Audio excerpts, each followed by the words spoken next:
류중일 전 야구대표팀 감독이 전 며느리가 제자와 부적절한 관계를 가졌다며 국민청원을 올리자 전 며느리의 친정아버지가 반박에 나서는 등 이 과거 사돈이었던 두 집안이 진실 공방을 이어가고 있습니다. 자, 그런데 이 사건에 새로운 인물이 등장해 또 한 번 논란이 되고 있습니다. 류중일 감독 아들의 전 처남, 그러니까 전체 남동생이요, 부부집에 몰래카메라를 설치했었다고 합니다. 몰래카메라? 처남이? 이건 또 무슨 일입니까? 네, 지난해 5월이었는데요. 당시 이혼 소송을 진행 중이던 류 전 감독의 아들 부부는 신혼집을 비운 채 따로 살고 있었다고 합니다. 그런데 류중일 전 야구 감독팀 이 대표 감독의 아들은 아들의 물건이나 어떤 물건을 찾으려고 집에 왔다가요. 검정색 종이 상자에 들어있는 흰색의 무언가를 발견을 했습니다. 놀랍게도 상자 속에 있던 건 카메라였는데 저기 카메라요? 네, 여기에 뭐가 찍혔나 해서 당장 SD카드를 확인해 봤고요. 예. 충격적인 장면을 확인했습니다. 주방 서랍 위에 이 남성 2명이 카메라를 설치하고 있는 모습을 발견한 겁니다. 카메라가 거실 쪽을 향하게 각도를 조정하기도 하는데요. 이 카메라를 설치하는 카메라에 찍힌 남성은 전 처남과 처남의 동료였습니다. 아무도 없는 집안에 전 처남이 들어와서 몰래 카메라를 설치해놓고 갔다는 겁니다. 카메라를 발견한 류중일 전 감독의 아들에게 당시 상황을 들어봤습니다.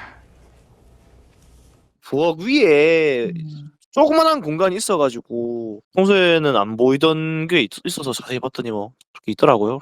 SD 카드를 확인해 보니 이제 처남과 처남의 동료가 설치를 하고 있었어요. 변호사에게 자문을 구해서 이거 어떻게 하냐라고 하니까 이거 불법 카메라다. 일단은 증거로 가져와라 라고 해서 가져오게 됐습니다. 아니, 이혼 소송 중인 아내도 아니고 처남이 저거 어떤 카메라입니까? 그렇습니다. 이 해당 카메라는 홈카메라고 부르는 건 IP 카메라인데요. 사실 저거는 영상 녹화뿐만 아니라 녹음도 되는 카메라입니다. 그런데 일단 카메라를 발견한 아들은 의도를 알 수 없으니까 변호사에게 증거를 갖다 줬다고 합니다. 예. 이후 사건 파일 24에서 취재를 해봤더니 그 이후에 재물손괴로 소송이 들었다는 거예요. 재물손괴죄로. 그러니까 류 전 감독의 아들은 다시 상황에 대해서 저희는 카메라에 대해서 불법 촬영 이런 걸 소송 안 걸려고 가만히 있었는데 전처 쪽에서 자기의 물건을 훔쳤다 그러든지 해쳤다든지 해가지고 재물손괴죄로 고소가 들어왔다고 합니다. 아니, 우리 집에 누군가 몰래카메라가 있길래 그거를 떼서 아니 이거 누가 이랬어? 라고 했더니 이걸 설치한 쪽에서 재물손괴?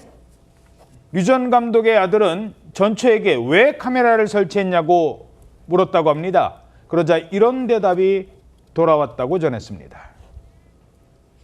저쪽에서 주장하는 거는 물건이 계속 사라져서 찍었다라고 하는데, 사실 그럴 거였으면 연락 한 통이면 되잖아요. 또는 변호사를 통해서 집에 있는 물건 가져가지 마라. 이런 식으로 간단한 연락을 취했으면 됐는데 그런 것도 아니죠. 그냥 아무 말 없이 설치를 그렇게 해버렸으니까. 그리고 자, 그러니까 아이들 키우는 집에 무슨 일이 있을까 봐 카메라를 설치하기는 해요. 그런 이유다? 글쎄요. 아내는 제자와 불륜을 의심받고 있고 그 일로 이혼 소송 중인 부부의 집에서 물건이 자꾸 사라졌다. 그래서 아내 쪽에서 범인 잡으려고 카메라를 설치한 거다. 근데 왜 마음대로 카메라를 뗐느냐? 이거 재물손괴다. 오히려 남편을 고소한 겁니다. 결국 이 사건도 재판까지 갔다고요? 류 전 감독의 아들은 재물손괴 혐의로 기소되었는데 지난 1월 재판 결과 무죄가 선고되었습니다. 재판부는 류 전 감독의 아들이 CCTV가 전처 측 소유임을 미필적이나마 알았던 것으로 보이므로 재물손괴 고의는 인정된다고 판시하면서도 사회상규에 위배되지 않는 정당 행위로서 위법성이 조각된다고 판시했습니다. 형식적으로 범죄에 해당하지만 정당방위 등 사정이 있는 경우에는 위법성이 없어서 범죄가 성립하지 않습니다. 이 사건의 경우에는 피고인이 이 상대방의 부당한 증거 증거 수집에 방어하기 위한 행위로 보고 위법성이 없음을 전제로 범죄가 성립하지 않는다고 판시한 것으로 보입니다. 자, 그럼 카메라를 설치한 처남은 어떻게 됐습니까? 예, 유 전 감독의 아들은 전 처남이 감시 목적으로 자신의 동의 없이 집안에 들어와서 몰래 카메라를 설치했다고 주장하면서 이 전 처남과 전 부인을 경찰에 고소를 했습니다. 이 검찰은 약 1년 반 동안 수사한 끝에 지난달 전 처남과 전 장인을 통신비밀보호법 위반 혐의로 재판에 넘긴 것으로 전해졌습니다. 이런 상황과 관련해서 전 장인은 채널A에 재판 중인 사안이라 말할 것이 없다면서 가장 큰 피해자인 손주가 손가락질을 당할까 걱정된다고 밝힌 것으로 알려졌습니다.